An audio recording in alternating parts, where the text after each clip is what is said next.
Sage Wanderer here, and welcome to my van down by the river. So, I wanted to talk about a couple of things. Um, have you guys been enjoying the live music streams on the weekend?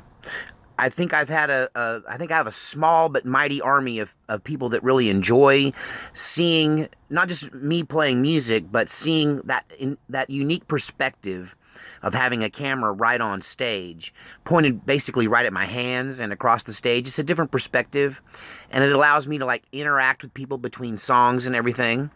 And I know some of you asked about the live stream this weekend. I did not do a live stream this weekend, even though I played. And here's why. Because I had a different configuration in the band setting than I've had previously. And it caused me to have to step up to the challenge. So we did not have a bass player, although we had a drummer. And we did not have a secondary lead person besides me. So although I have played where I had to be the bass player and do what I do, I had some relief because I had an additional lead guitar player. In the case of a week before last, it was a guy named Felix came and sat in with us, and he handled some of the leads. So yes, I had to hold down the bass, but at least I didn't have to hold down the bass and solo all the time. And this week we played a really small nightclub. It was also it was a birthday party for a fan. And I decided not to live stream because between trying to do the extra things that we did for the birthday of probably our biggest fan, Stacy, if you're watching this, what's up, Stacy? It was Stacy's birthday. Different Stacy, not my Stacy. It was Copper Ridge's Stacy. But anyway, between that and the fact that I had to hold down the bass and play all the solos, I just couldn't deal with the live stream. I knew that you would be neglected. I wouldn't be able to watch it.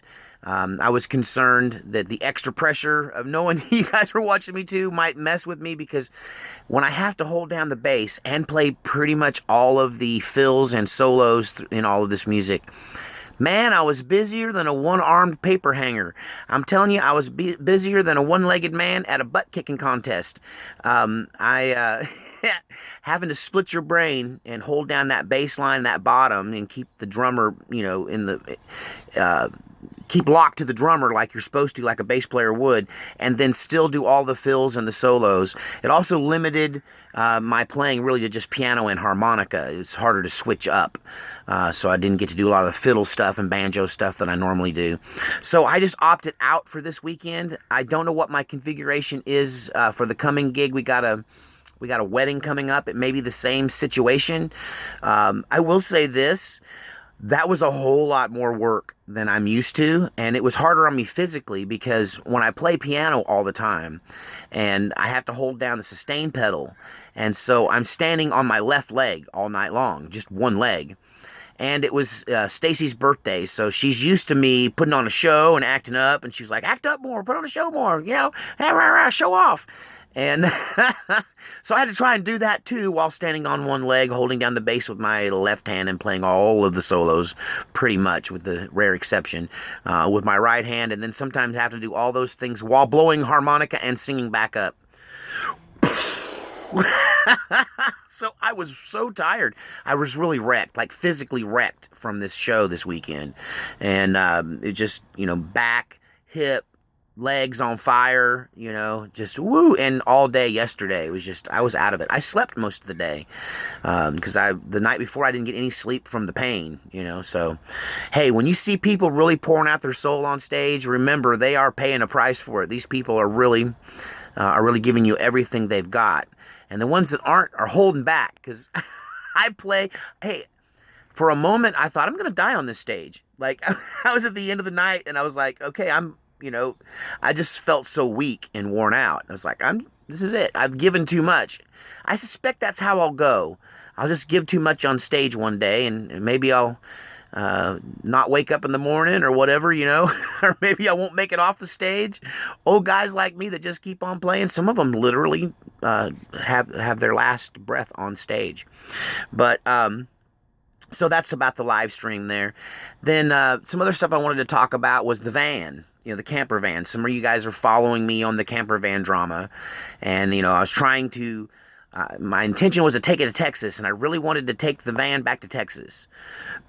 However, when I took it out last week, and thank you so much to all of the professionals and non-professional guessers who I think helped me properly diagnose what was going on with the camper van, I decided not to get it repaired because as I drove it around, other things began to surface. So you saw me at the tire shop where I found out that even though all the tires look good, they're probably all cracked, and many, they may or may not make it to Texas. And one of my inside dualies is definitely a goner and is going to have to be replaced. And thanks to the people at Les Schwab Tires, it's not a paid advertisement or anything like that. They didn't give me any break or anything on it, other than they just treated me really good. They did all that diagnosis work, including taking the tire off, trying to fix the bead seal, and re-airing it up and sending me on my way with an aired up tire, although I just didn't make it very far. But they tried not to cost me any money, and I got all of that great treatment and service for free. And it's not because they didn't know I had a YouTube channel. It's just that's how they treat their customers there. You might pay a little more for tires at Les Schwab, but customer service is incredible. And if you don't live where they have Les Schwabs, like people in Texas don't know what I'm talking about, then that's too bad, because that's a great place. That's just one of the Pacific Northwest standards. But they helped me find out that I got tire issues. And then at the end of the day, I have an aftermarket temperature gauge that measures the engine and transmission temperatures. And the transmission was always running hot to the point where I didn't have any other symptoms, and I thought maybe the gauge is just wrong, But it was always running hot. But after the day of running around and messing with the tires and dumping the septic and, taking it out on the highway and testing and making the video and working on the diagnosis, by the end of that day, the transmission was running really hot, and when I finally pulled back up in the driveway, it had flipped over just in that moment and was saying, "High, high." So it didn't even say a number anymore, just said it was really high. And when I got out, there was smoke coming from underneath there where the transmission and the engine bell housing meet. So I got transmission issues. I basically got a transmission that's on the verge of going out as well, I think, as the diagnosis, I think, is correct, that it's something to do with the float valve in the carburetor. That's what the lurching was. But then when you add all that up, what I have is a money pit in that camper van, this camper van that I'm sitting in. It's a better place to live than it is a place than it is a vehicle to travel with, And I never had a problem with it. Just around locally, little short runs here down to the river, back over to dump off the septic, whatever, Maybe take it to town for a trip just to make sure it's running. But as far as traveling across the continental United States in the dead of summer, I just don't think that's going to happen unless I put a lot of money into this rig before I go. And to be honest with you, I don't have the money to invest in it. And at the same time, I don't want to let it go for two reasons. I have a camper in Texas, and you ever wonder why I still have that old camper, why I just can't let go of it? I never had my mom's never, you don't hear me talk about my mom much, because she never was a super loving mom. And to be honest with you, I'm so tired of her taking the side of my ex all the time. Like, she will always take a woman's side over a man. It doesn't matter that I'm her son. She doesn't care. If it's me against any woman, she's going to side with the woman. That's just how my mother is. And so I never had a super loving mom, and she never gave me a lot. And you heard me talk about the birthday curse. But my mom gave me that old camper that I have out there years and years ago so that I could come back here to Oregon from Texas and visit her on a trip. And she said, "I'll buy you a camper if you drive out here and visit me." And so I let her do that. She was rolling in the dough back then. And so, but it's hard for me to let go of something my mom gave me. And so my mom bought this old camper van, and it had some problems, and she didn't think she could rely on it. And she kind of bought it on a whim. And so instead of trying to resell it, she just gave it to me. She got it cheap, and it wasn't a huge loss for her, and she just gave it to me. So I don't want to get rid of it. I'm just like a weird little kid. I'm sentimental. My mom gave me two things in my life, these two campers. And that's the gypsy side of my family. So it explains why she would give me those two things, and really not a whole lot else. Those are the two things she gave me, were campers at different. So I always have a house to run away in. That's the gypsy way. That side of my family are Irish travelers. And that's a whole nother story. But we all got to have our caravans, But so I don't want to get rid of the old girl. I have a fantasy. This is why I also have that 77 Chevy pickup and that 87 T-Bird on my land. I can't stand to get rid of them. Well, because they belong to the old Marine, so it's sentimental there too. But at the same time, I have these fantasies that someday I'll be enough ahead financially, I'll be able to rebuild them things and make them like brand new again, have classic cars. Because I love classic cars, but I've never rebuilt one, but I always dreamed of doing it. This camper van would be a prime example of something that I could rebuild and make really cool. Because I mean, this was a cool ride to begin with. You've seen the pictures. So my plan with the camper van is that I got a place where I can store it for free and no one will mess with it.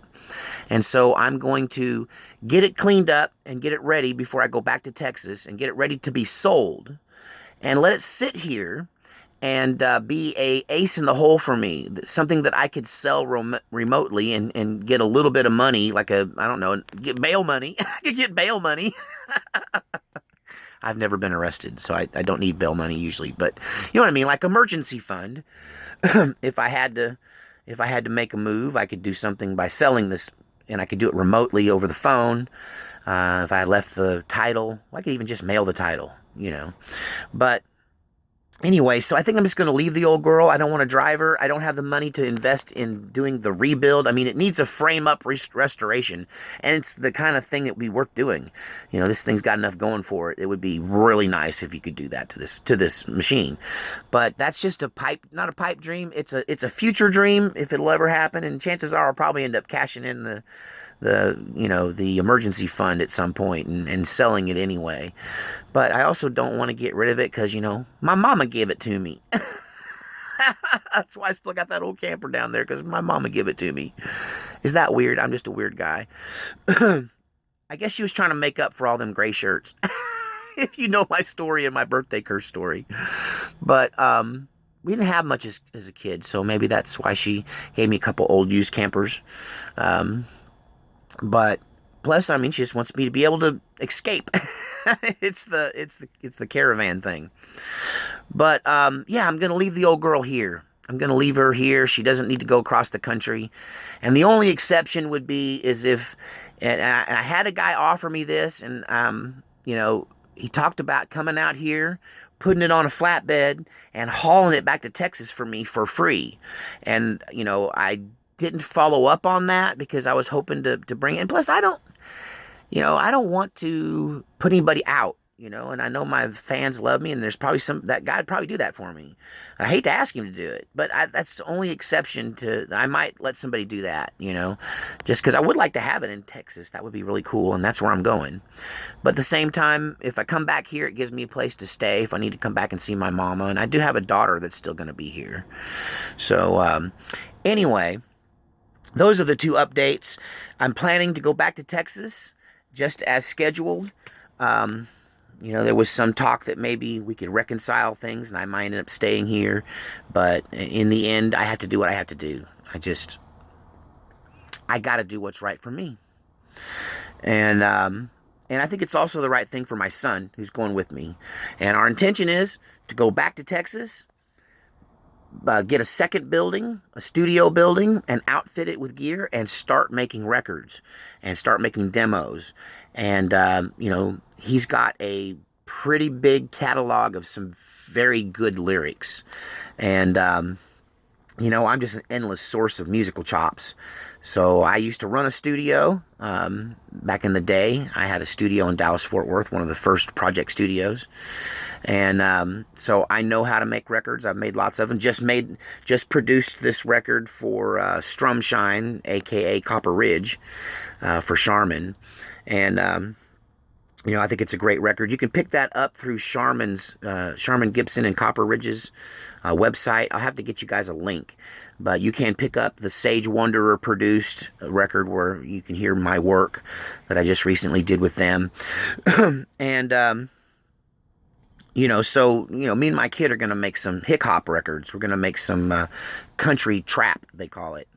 And, there's a song called Old Town Road, which is kind of redefined a new genre, and we're going to kind of try to slip in somewhere between there and red dirt and country rap to come up with we got our thumb on the pulse of the cutting edge of the music business right now in that new genre that's emerging. And if you've seen my True Crossroads story, you know I kind of been aced out of the music business because I won't, kiss the ring, so to speak. I won't take the deal with the devil. And, you know, they just have not let me succeed. But I've found out that, and I've figured this out, and I've been doing this for a while, if I can get in on the ground floor of a new genre, or a new style, or a new scene, I can make some money and get a little success, and further my career a little bit without having to deal with the major label guys, because they're typically late to come to a new genre. Rap, for instance, was completely autonomous and on its own until rap was a major force, and then the major labels had to accept that rap could no longer be ignored. Red Dirt country music is still operating on the outside of the Nashville machine system. So I'm hoping that me and my kid can go back to Texas where there's a market for this and opportunities, and we can kind of catch this new genre right at the very beginning and potentially make a little bank and maybe write a hit song. Wouldn't that be cool?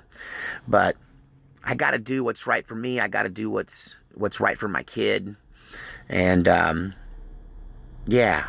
So that's the update with me. Hang on for the roller coaster ride. I'm going to live stream again. I think, even though I worked really hard to the point where it made me sick the other night, holding down those double positions like that of having to do solo work and hold down the bass too.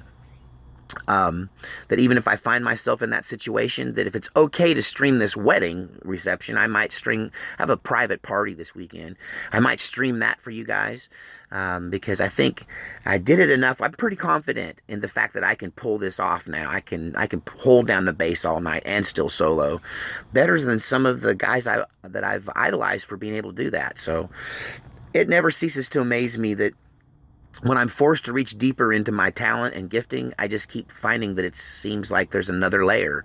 Every time I dig into that bag of can I do it, I find out I can. So part of why I didn't stream last time is I wasn't sure how well that was going to work out. I've seen guys try to hold down the bass and hold down all of the solos. I've never seen anybody do it without a lead guitar player. That's what spooked me. I didn't even have a lead guitar player to lean on. So I thought I did really good. So if I have to do that again, I'll show you guys, and you can decide how good I am at that. But anyway, just kind of a channel update, just kind of chit-chatting. I'm going to start doing some more live streaming as well, just doing probably another Ask Sage Anything segment. I think that went over pretty good. But tell me what you think about my life choices, where I'm at, and the old camper van and all that in the comments section below. All right, we'll talk to you later.